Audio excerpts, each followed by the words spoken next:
오늘 우리에게 주신 하나님의 말씀 요한계시록 14장 6절로 13절 말씀입니다. 생명의 샘가 12월 4일 목요일 말씀 새 천사가 전하는 말 함께 읽겠습니다.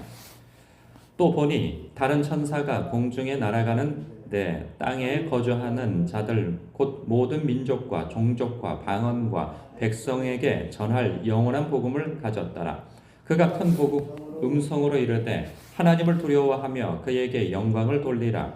이는 그의 심판의 시간이 이르렀음이니 하늘과 땅과 바다와 물들의 근원을 만드신 이를 경배하라 하더라. 또 다른 천사 곧 둘째가 그 뒤를 따라 말하되 무너졌도다 무너졌도다 큰 성 바벨론이여 모든 나라에게 그의 음행으로 말미암아 진노의 포도주를 먹이던 자로다 하더라. 또 다른 천사 곧 셋째가 그 뒤를 따라 큰 음성으로 이르되 만일 누구든지 짐승과 그의 우상에게 경배하고 이마에나 손에 표를 받으면 그도 하나님의 진노의 포도주를 마시리니 그 진노의 잔에 섞인 것이 없이 부은 포도주라. 거룩한 천사들 앞과 어린 양 앞에서 불과 유황으로 고난을 받으리니 그 고난의 연기가 세세토록 올라가리로다.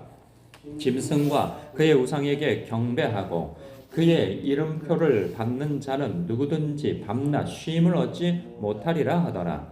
성도들의 인내가 여기 있나니 그들은 하나님의 계명과 예수에 대한 믿음을 지키는 자니라. 또 내가 들으니 하늘에서 음성이 나서 이르되 기록하라. 지금 이후로 주 안에서 죽는 자들은 복이 있도다 하시매 성령이 이르시되 그러하다. 그들이 수고를 그치고 쉬리니 이는 그들의 행한 일이 따름이라 하시더라. 아멘. 14장은요, 이 13장에서 두 짐승의 횡포가 아주 무섭게 소개가 되어지죠. 그래서 그 세상의 권력, 그 절대 권력이죠. 그 권력 앞에 누구도 대적할 수 없고 세상 사람들은 또 신봉하고 소수의 그리스도인과 교회는 그것에 대한 박해를 받는 아주 무서운 일들이 일어나는 것을 보여줍니다. 뿐만 아니라 종교 지도자들이나 거짓 선지자들이 일어나서 성도들을 미혹합니다. 그리고 그 땅에서 나오는 짐승 그리고 바다에서 나오는 짐승과 땅에서 나오는 짐승이 서로 하나가 되어져서 하나님을 대적하고 교회를 대적하며 성도들을 박해하는 것이 나온단 말이에요. 그럴 때 죽을 자는 죽고 끌려갈 자는 끌려가라. 성도의 믿음이 여기에 있다라고 이야기도 하고 또 666 이마와 그 손목에 표를 받게 되어지면 저주를 받게 되어진다라고 하는 그 무서운 경고의 말씀도 나온단 말이죠. 그걸 받지 않으면 먹고 사는 것이 끊기고 어려움을 겪고 그러한 여러 가지 죽임과 위협과 그러한 사회적 큰 손해를 입는 것을 감수하라고 그런 말씀이 나올 때 성도들의 마음으로 하여금 두려움과 큰 낙심이 일어날 수 있죠. 이거 내가 견뎌낼 수 있겠는가? 이 상황을 내가 이겨낼 수 있겠는가? 믿음을 지켜낼 수 있겠는가? 라고 하는 그 두려움이 오는 것에 대하여서 주님께서 격려와 위로의 말씀을 주시는 거죠. 14장의 말씀 말이죠. 그렇기 때문에 어린 양과 함께 시온상에서 주님처럼 승리의 자리에 있게 되어질 성도들을 보여준단 말이죠. 그래서 그들이 하나님께 영광을 돌리며 천상에서 영원히 하나님의 통치와 다스림을 받으며 사는 그런 그 찬송을 올려드리는 모습을 승리의 모습을 보여준단 말이죠. 그리고 오늘 말씀은 첫 번째, 두 번째, 세 번째 천사들이 다시 등장합니다. 그러면서 6절부터 7절까지 첫 번째 천사가 외치는 것은 무엇이냐? 세상의 권세보다 크신 하나님을 경배하라. 그렇게 선포합니다. 그리고 8절의 내용 두 번째 천사가 등장하죠. 이 두 번째 천사는 이 바벨론, 즉 이 세상 권세는 반드시 무너진다는 거예요. 그러니까 아무리 두렵고 위협을 가하는 그러한 거라 할지라도 영원하지 않다는 거예요. 그의 권세는. 영원한 권세는 하나님께 있고 그 위에 하나님이 계시니 두려워하지 말라는 말씀이 되어지겠죠. 그리고 세 번째 천사는 또 경고를 하고 나섰죠. 그러니까 짐승을 따르는 자는 결국 심판받는다라는 그런 경고를 주는 거예요. 아무리 666이라고 해서 이 세상의 그러한 사회 보장 제도 안에서 그리스도인들도 돈을 무시할 수 없는 거고 먹고 사는 것을 무시할 수 없는 것이고 사회 그 제도 안에서 살아가기 때문에 사회 제도에 어느 정도 순응하고 살아가야 하는데, 그러나 순응하는 것과 변질되어져서 복종하는 것과는 다른 것이죠. 그래서 이 666이라고 하는 것은 짐승의 숫자로서 그 표식이 되어지면 1세기 때에는 그것이 하나의 그 사회를 살아가는 어떤 증표가 되어질 수 있는 거예요. 그렇기 때문에 내가 가이사는 황제 나의 주님이십니다라고 하는 그러한 향을 피워드리고 또한 절을 하게 되어지고 고백 선포를 하게 되어지면 그에 따른 어떤 증서가 있단 말이죠. 마치 주민등록증처럼. 그런데 예수를 믿는 사람은 그러한 향을 피워 올리거나 그러한 그 황제의 주대심을 고백하지 않기 때문에 그것을 받을 수가 없는 거예요. 그러면 사회적으로 굉장한 제약을 받게 되어지겠죠. 이제 그러한 때에 좀 특정한 때인 것이죠. 그런 특정한 때에 그렇게 666의 표식을 받고 사회의 그 황제에 복종하는, 믿음에 있어서 이탈하여 변심하는, 변질되어지는 신앙을 경고하고 있는 것입니다. 그래서 13장에서 보이던 이 무서운 권세는 지금만 위협적인 것이지 영원한 것이 아니라는 거예요. 그래서 본질적으로는 반드시 이 세상과 그리고 이 세상 권세는 무너지고 사라질 권세라라는 것을 보여주고 있는 것이죠.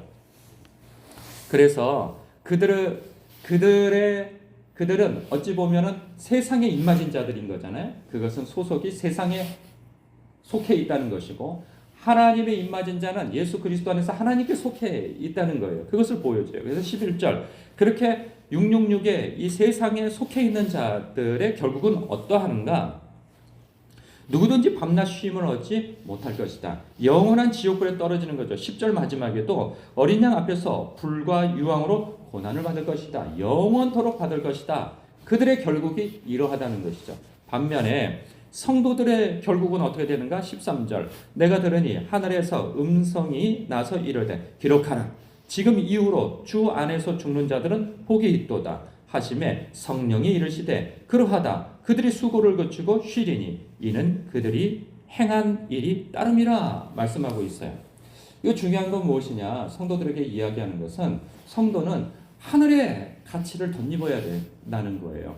그러니까 하나님께서 이거 중요하다, 즉 하늘의 시각을 갖고 하나님의 가치를 덧입어야 되는 거죠. 하나님께서 중요하다라고 하면 그거 중요한 줄 알아야 되는 거예요.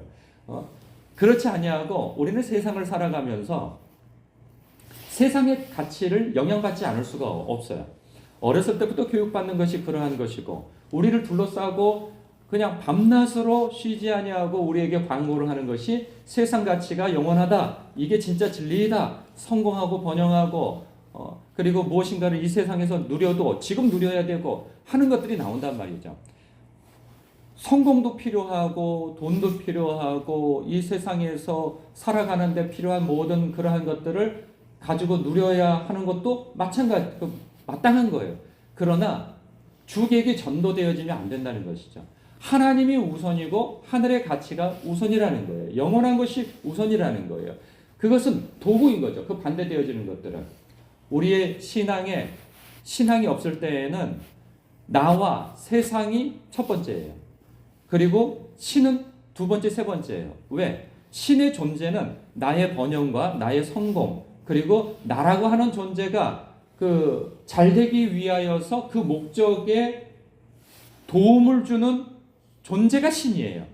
그런데 하나님을 믿고 내가 예수 그리스도 안에서 하나님의 사람이 됐다고 하는 것은, 예수를 믿는다고 하는 것은 하나님의 주되심, 예수님의 주되심을 인정하는 거거든요. 그렇기 때문에 하나님의 영광을 위하여서 이제는 내가 도구가 되어진다는 거죠. 그 선언과 고백을 하는 게 우리가 믿는 믿음인 거예요. 예수 믿는 믿음인 거예요. 그렇기 때문에 이제는 하나님의 입맞은 자로서 이런 결정적인 순간에는 내가 하나님 편에 서겠다, 하나님의 가치를 따르겠다, 영원한 것에 가치를 두고 살겠다라고 마음을 두고 사는 사람들이 바로 성도요. 그 성도의 삶의 결국이 바로 이 영원한 천국에서의 그런 삶을 보장받는다는 거예요. 그렇다고 한다면 12절에 어떤 사람들이 그러한 삶을 살 수 있는가? 예수 믿어 하나님의 계명을 지키는 자이고 또 예수에 대한 믿음을 지키는 자인 거예요. 같은 말이에요. 하나님의 말씀을 따르고 예수에 대한 믿음을 갖는다는 것은 다른 것이 아니에요. 같은 말인 거죠. 그러니까 예수를 믿는다고 하는 것은 하나님의 말씀, 즉 성경 말씀의 통치와 다스림을 받는다는 말씀을 하고 있는 거예요. 그래서 내가 예수를 믿는다? 그러면 성경을 읽어야 하나님의 뜻이 무엇인지를 알게 되어지는 것이죠. 그래야 분별할 수 있는 거예요.